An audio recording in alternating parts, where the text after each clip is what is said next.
안녕하세요. 창업을 할 때 꼭 고려해야 할 6가지 사항들. 뼈아픈 저의 경험을 토대로 정리해 보았습니다.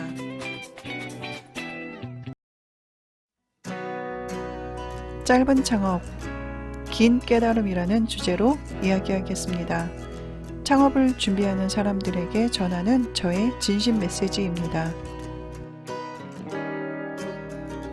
50대에 도전한 창업 이야기. 저는 회사를 다니다가 나올 수밖에 없는 사건이 생기고 그 사건 속에서 함께 나온 멤버들과 창업을 생각하게 되었습니다. 그때 이렇게 멤버들이 있는 창업은 괜찮겠지 라는 생각을 하고 함께 창업을 했습니다. 그러나 1년도 못 돼서 저의 사업은 자금난에 의해 멈춰버렸습니다. 급한 마음에 사회에서 만난 사람들과 또다시 동업을 하고 그리고 또 넘어지고 그러면서 제가 얻게 된 저의 경험에서 나온 그런 조언들을 전하고 싶습니다. 사업, 이런 거는 절대 하지 마세요. 라고. 첫째, 절대 대표 자리를 쉽게 수락하지 마세요. 대표라는 자리의 장점은 대표님이라고 불려지는 호칭밖에는 없었습니다. 나머지는 다 책임감이었어요. 대표의 그 막중한 책임감은 다 돈과 연결이 되어 있는 것이었습니다. 재력이 없다면 대표라는 자리를 쉽게 수락하면 안 됩니다. 대표는 자금 조달이라는 막중한 임무를 가지고 있는 역할을 하고 있고요. 매달 월급 지급을 꼬박꼬박 해줘야 되고요. 맘씨 좋은 물주였죠. 그런 역할이 체질에 맞지 않다면 절대로 대표의 자리를 수락해서는 안 됩니다. 둘째, 아무리 급해도 지인 채용은 금지입니다. 지인 채용으로 어려움을 겪을 때 사업을 먼저 한 친구가 그런 얘기를 하더라고요. 지인은 저효율 고비용의 대표적인 케이스였다고. 알맞은 인재를 제대로 뽑아야 한다고. 맞습니다. 지인 채용으로 인해서 우정의 파괴는 보너스로 주어지는 선물이었습니다. 지인 채용을 하지 말라는 것은 인간이 가지고 있는 나쁜 본성 때문입니다. 사람의 마음속에는 타인의 기쁨에 질투를 하고 슬픔의 약점을 잡고 실패에 내일이 아니라 위안을 받고 성공에 배아파하는 그런 안 좋은 심리가 있더라고요. 가까운 지인한테 그런 모습이 보일 때 서로의 관계는 깨질 수밖에 없는 것이었습니다. 세 번째, 동업. 하지 말라는 것은 하지 말라입니다. 모두가 말하는 동업의 폐해.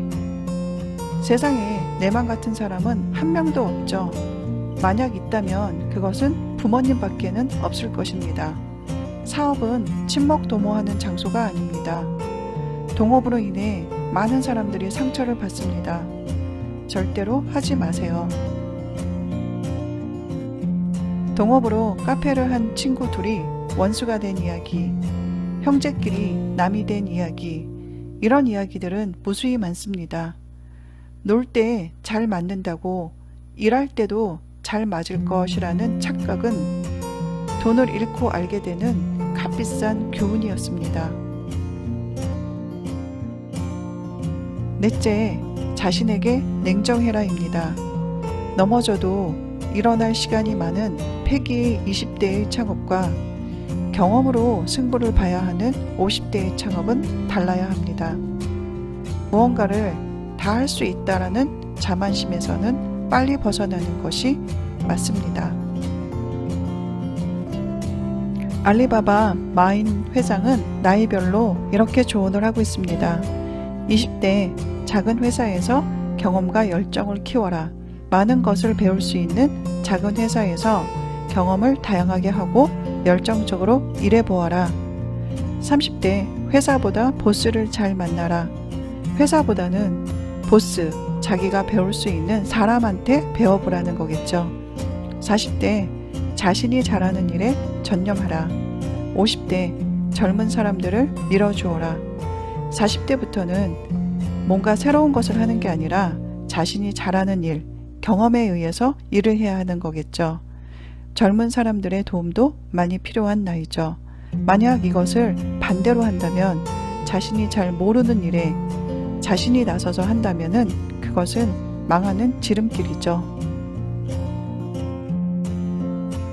5번째, 투자도 빚이다. 매출이 없는 신기루 같은 사업, 주로 IT 사업이 이렇죠. 투자를 받아서 1년, 2년 버티고 잘못되면은 빚쟁이가 되어버리는 사업, 그런 사업은 절대 해서는 안 됩니다. 한 달 100만 원이라도 돈은 벌어야 쌓이는 것이고 그 벌은 돈이 자기 돈이 되는 것입니다. 10분 만에 2천만 불을 투자한 손정의, 소프트뱅크 사장이죠. 투자란 그 사람과 사업에 대한 믿음입니다. 16년 후에 마이는 손정의에게 3,000배 이상의 수익을 안겨주었습니다. 모두들 이런 투자를 꿈꾸며 사업을 하겠죠. 하지만 현실은 어떨까요? 현실 속에서의 투자란 고금리 대출보다 더 못한 것이고, 사업이 안 되면 돈에 의해 노예처럼 계속해서 불려다닐 수도 있는 것이고, 투자도 빚이라는 것을 명심하고 자생력 있는 사업을 해야 합니다. 투자에 끌려다니는 그런 인생을 살아서는 절대로 안 됩니다. 6번째, 넘어진 다음을 조심해라입니다. 첫 사업이 안 되면 사람들은 조바심이 납니다. 빨리 복구하고 싶고 떨어진 이미지를 바꾸고 싶고, 저도 그랬습니다. 마음이 급했습니다. 그런데 그때가 또 한 번 넘어질 준비를 하고 있는 거라는 것을 저는 몰랐습니다. 그때를 절대로 조심해야 합니다. 마음이 뛰고 평정심을 잃을 때, 그때가 한 번 더 넘어질 준비를 하고 있었던 것이었습니다. 결국 실패가 나에게 남긴 교훈은 경험과 인내입니다. 이러한 경험이 나중에 나에게 어떤 역할을 할지는 지금은 저도 잘 모르겠습니다. 지금은 인내 속에서 인생을 배우고 있는 중입니다. 나빴던 시간은 경험이고 좋았던 시간은 추억이라고 합니다. 인생은 경험과 추억이 함께 공유되고 있는 공간이죠. 경험보다는 추억이 많기를 소망하면서 또 그렇게 되기를 바랍니다. 지금까지 시청해 주셔서 감사합니다.